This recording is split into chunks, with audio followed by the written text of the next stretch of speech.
science. Depuis mars, la pire épidémie d'Ebola fait rage en Afrique occidentale. Dans les 3 pays les plus touchés, la Sierra Leone, le Libéria et la Guinée, des milliers de personnes sont déjà mortes. À Paris, le virologue Jean-Claude Manugera dirige la cellule d'intervention biologique d'urgence de l'Institut Pasteur. Il fut l'un des premiers à tirer la sonnette d'alarme alors que l'épidémie se développait. Avec son équipe, il travaille actuellement sur un test de dépistage du virus.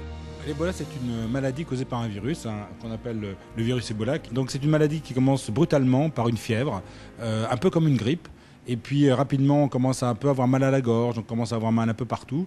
Et rapidement s'installent d'autres symptômes qui, là, font plus penser à la grippe, puisque en fait, on commence ensuite à vomir et puis à avoir de la diarrhée. Ça peut ensuite se compliquer par des symptômes d'hémorragie, mais ça n'est pas obligatoire. Le moyen de transmission, en fait, c'est un contact physique réel. C'est-à-dire qu'en fait, ça n'est pas comme la grippe, par exemple, ou la rougeole, ou dans le passé, la variole, où ça pouvait passer par l'air. En fait, il faut vraiment avoir un contact réel avec une personne qui est déjà malade. Et dans ces personnes-là, toucher des liquides corporels infectés. On a beaucoup parlé, par exemple, de la sueur. Il n'est pas impossible d'en trouver, mais s'il n'y a pas de lésions particulières, s'il n'y a pas de sang, dans cette sueur, en fait, il y a très très peu de virus, c'est très peu contagieux, et ce n'est pas en serrant la main de quelqu'un qu'on attrape le virus. Quelle est la situation en Europe ? En Europe, la situation est excellente, puisque, vous savez, ce genre de virus s'attaque en général aux faibles et s'installe dans les pays où il n'y a pas de système de santé. S'il est possible que des cas soient importés, il est pratiquement impossible qu'une épidémie s'installe, puisque on a beaucoup de chance, contrairement encore à la grippe.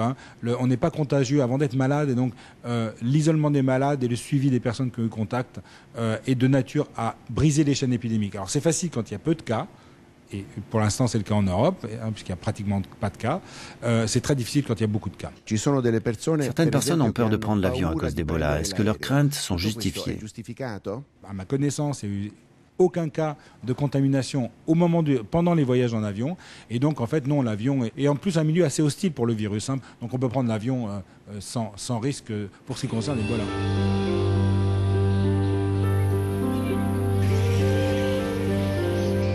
On pense que les roussettes sont à l'origine de la maladie, mais qu'en est-il des animaux de compagnie comme les chiens ? Peuvent-ils transmettre le virus ? Il y a très très peu d'études, donc on ne peut pas éliminer cette possibilité. Ceci dit, il y a une étude qui date de 2005, je crois, et qui montre que lorsqu'il y a eu l'épidémie au Gabon, il y avait des chiens qui avaient des anticorps, donc que le virus les a... Ils ont rencontré le virus, mais ils n'ont pas fait de maladie et probablement qu'ils ne sont pas transmetteurs. Au sujet des vaccins, où en est la recherche ?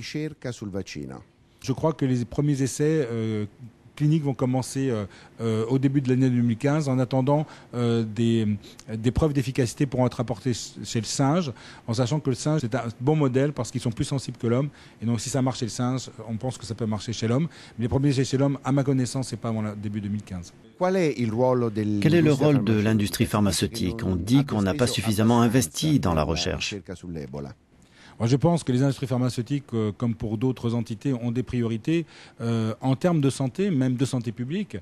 Ebola, en tous les cas, jusqu'à présent, n'était pas une priorité. Il faut dire que en 21 épisodes, tout compté d'Ebola depuis 1976, il y avait moins de 2000 morts.